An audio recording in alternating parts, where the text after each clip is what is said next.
आजचा दिवस वाईट प्रवृत्तीचं दहन करून चांगल्या प्रवृत्तीला सुरुवात करण्याची आपण एक आख्यायिका किंवा आपण आपली संस्कृती मानतो। म्हणून माझी आपल्या सगळ्यांना विनंती आहे की तुम्ही असे रावण शोधा की जे रावण पुन्हा जाळायची गरज पडणार नाही। एकदा जळले की तो विषय संपते। असं पोकर्णाने पुढाकार घेतला पाहिजे रावण शोधायचा। आणि ओमशेटला सगळे रावण माहीत आहेत, त्या रावणाचं दहन या निमित्ताने आपल्याला करता आलं पाहिजे।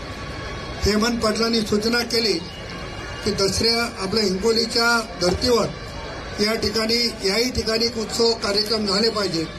निश्चितपणानं पोकर्णा साहेबाच्या सोबत जर आपण सगळेजण राहिलो तर 10 दिवसाचे कार्यक्रम अतिशय हा काय कार्यक्रम याला पक्षीय स्वरूप न देता सगळ्यांनी मिळून जर ठरवलं तर मला वाटतं की एक चांगला संदेश आणि चांगला कार्यक्रम या ठिकाणी होऊ शकतो। म्हणून पोकर्णा साहेब पुढाकार घ्या, लागलेच आपण बैठकीचं आयोजन करा, जेवढे येतील तेवढे येतील, परंतु सगळेजण मिळून पुढच्या वर्षीपासून 10 दिवस वेगवेगळे कार्यक्रम या ठिकाणी घेता आले पाहिजे। अशा पद्धतीचं नियोजन निश्चितपणानं आपण सगळेजण म्हणून करू। नवल पोकर्णा आणि त्यांच्या टीमने दुर्गा महोत्सवामध्ये अतिशय सुंदर देखावे, सुंदर कार्यक्रम गेल्या अनेक वर्षापासून घेतात, याही वर्षी घेतलेले आहेत। मी मनापासून त्या सर्व तरुण टीमचं या ठिकाणी स्वागत करतो, त्यांना धन्यवाद देतो। आणि आजच्या दिवशी या रावणाचं दहन करून चांगल्या प्रवृत्तीला, चांगल्या गोष्टीला आपण उद्यापासून चालना द्यावी अशा पद्धतीची अपेक्षा व्यक्त करतो। परत एकदा दसऱ्याच्या, विजयादशमीच्या आणि धम्मपरिवर्तन दिनाच्या खूप खूप शुभेच्छा देतो। आणि असा कार्यक्रम या ठिकाणी आयोजित केल्याबद्दल पोकर्णा साहेबांचे मनापासून आभार मानतो। थांबतो। जय हिंद, जय महाराष्ट्र।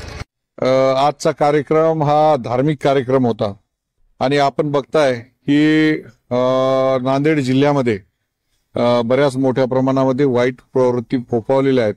तेव्हा इथे माननीय माजी आमदार ओमप्रकाशजी पोकर्णा यांनी हा कार्यक्रम आयोजित केलेला होता। राष्ट्रवादीचे नेते सन्माननीय आमदार प्रताप पाटील चिखलीकर आणि सर्व पक्षीय नेते या कार्यक्रमाला उपस्थित होते।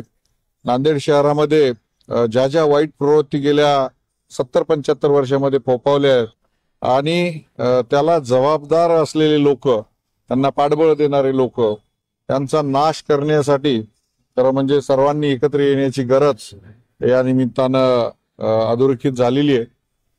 आणि निश्चित येत्या काही दिवसामध्ये नांदेडकर अशा रावणांचा नाश केल्याशिवाय राहणार नाही। नेमका रोख नाही, नांदेडमधल्या सगळ्याच लोकांना सत्प्रवृत्ती माहित आहेत, दुष्प्रवृत्ती माहित आहेत।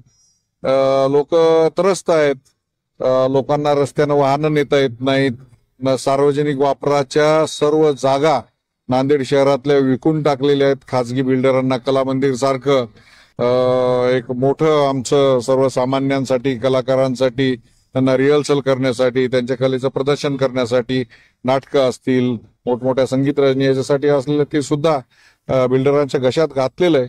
त्याच्यामुळं लोकांना माहित आहे की हे सर्व कोण करतंय। महानगरपालिका गेल्या अनेक वर्षापासून कोणाच्या अखत्यारीत आहे। निश्चित जनता या सर्व लोकांच्या विरोधात एक दिवस रस्त्यावर उतरणार आहे आणि त्याच्यामध्ये मी पण असणार आहे। जरांगे पाटलांनी सांगितलं की दिवाळीपर्यंत अल्टिमेटम दिलाय शेतकऱ्यांचं, निश्चित सरकारची सुद्धा भावना आहे। मोठ्या प्रमाणामध्ये शेतकऱ्यांचं नुकसान झालेलं आहे। पिकं 4-4, 5-5 दिवस पाण्याखाली होती आणि एकही रुपया आता शेतकऱ्यांना मिळणार नाही।